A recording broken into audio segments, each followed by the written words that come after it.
আসসালামু আলাইকুম। আশা করছি আল্লাহর রহমতে সবাই খুব ভালো আছেন। আলহামদুলিল্লাহ আমিও খুব ভালো আছি। আমাদের যে কোর্সটা ছিল সেখানে এই ক্লাসটা করানো হয়েছিল অনেক আগে। আমি এতদিনে আপনাদের সাথে ভিডিওটা শেয়ার করছি। এই ক্লাসে বানানো হয়েছিল প্যাটিস। তো আপনারা যারা আমার ভিডিও দেখেন আপনারা জানেন আমি পদ্ধতিগুলো শেয়ার করি না, তবে ক্লাস করার সময় বা কাজ করার সময় কী করা হয় সেগুলোই শেয়ার করে থাকি। তো এখানে 5টা প্যাটিস তৈরি করে কিন্তু বসিয়ে দেওয়া হয়েছে, আর বাকিগুলো কিন্তু বানানো হবে, সেগুলো পরে ওভেনে দেওয়া হবে। প্যাটিস বানানোটা কিন্তু বেশ কষ্টসাধ্য একটা প্রসেস। যারা এটা বানাতে পারেন, অনেক উদ্যোক্তাকে দেখি এটা সেল করেন এবং অনেক সুন্দর হয়।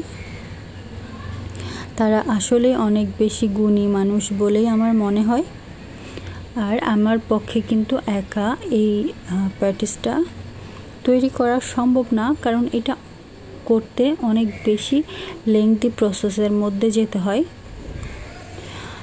তো আপনারা কারা কারা বাসায় প্যাটিস বানাতে পারেন সেটা অবশ্যই শেয়ার করবেন।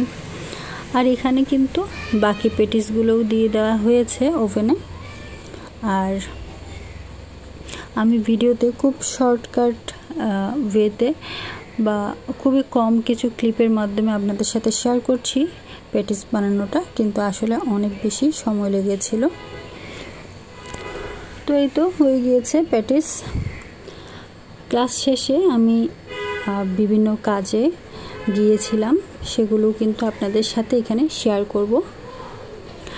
আর দেখতে পাচ্ছেন প্যাটিসগুলো খুবই সুন্দর হয়েছে দেখতে এবং অসম্ভব মজাও হয়েছিল। ভেতরের পুরটা এবং খুব ক্রিস্পি হয়েছিল, একেবারে দোকানের প্যাটিস থেকেও কিন্তু অনেক বেশি মজা ছিল। তো দেখতেই পাচ্ছেন প্যাটিসের ভেতরটা। ক্লাস শেষে আমি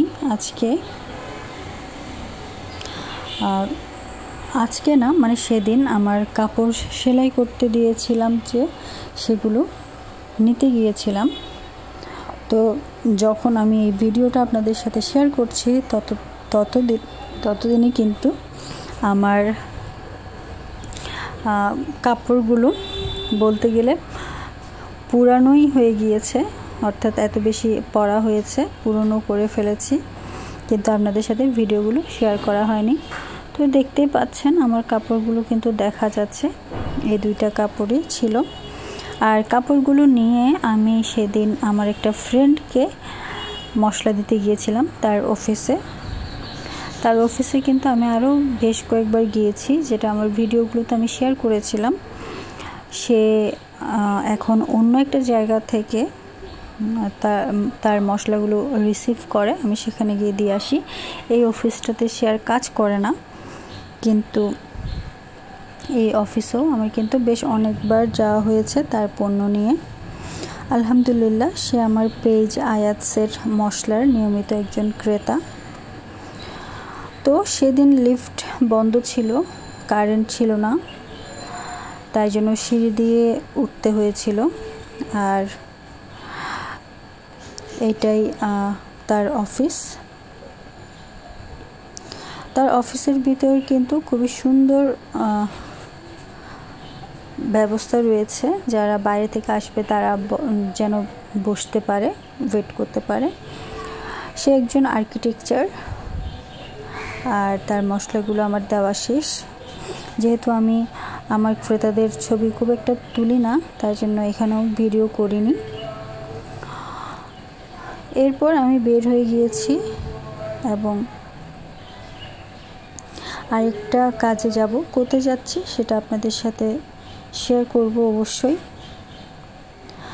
আর এই তো আমি চলে এসেছি সেই জায়গাটাতে।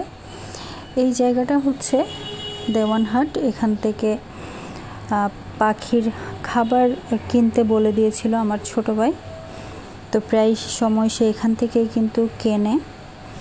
তো সেদিন আমি যেহেতু ওদিকেই ছিলাম, তাই জন্য সে আমাকে এখান থেকে একসাথে নিয়ে যেতে বলেছিল। আর আমারও নতুন একটা অভিজ্ঞতা হয়েছিল পাখির খাবার সম্পর্কে। আর সেখানে কিন্তু অনেক ধরনের পাখি ছিল, আর যেহেতু পাখি ছিল বেশ নোংরাও একটা জায়গা ছিল, তারপরও আমি কিন্তু নিয়ে ফেলেছি। এই যে দেখতে পাচ্ছেন এগুলোই।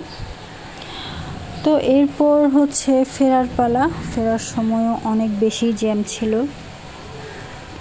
যেহেতু আমি দেওয়ানহাট গিয়েছিলাম, সেখান থেকে আসছিলাম হচ্ছে জামাল খান দিয়ে। আর যে সময় আসছিলাম সেই সময় কিন্তু স্কুল খোলা, কলেজও খোলা, সব কিছুই যেহেতু খোলা ছিল, জ্যামটাও খুব বেশি ছিল।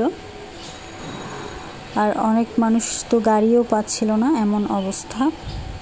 তো আজকের ভিডিওটা আমি এতটুকুই রাখছি। আশা করছি পরবর্তী ভিডিওতে আপনাদের সাথে আবার দেখা হবে ইনশাল্লাহ। আমার জন্য অনেক বেশি দোয়া করবেন, আপনাদের জন্য অনেক অনেক দোয়া থাকলো। আল্লাহ হাফেজ।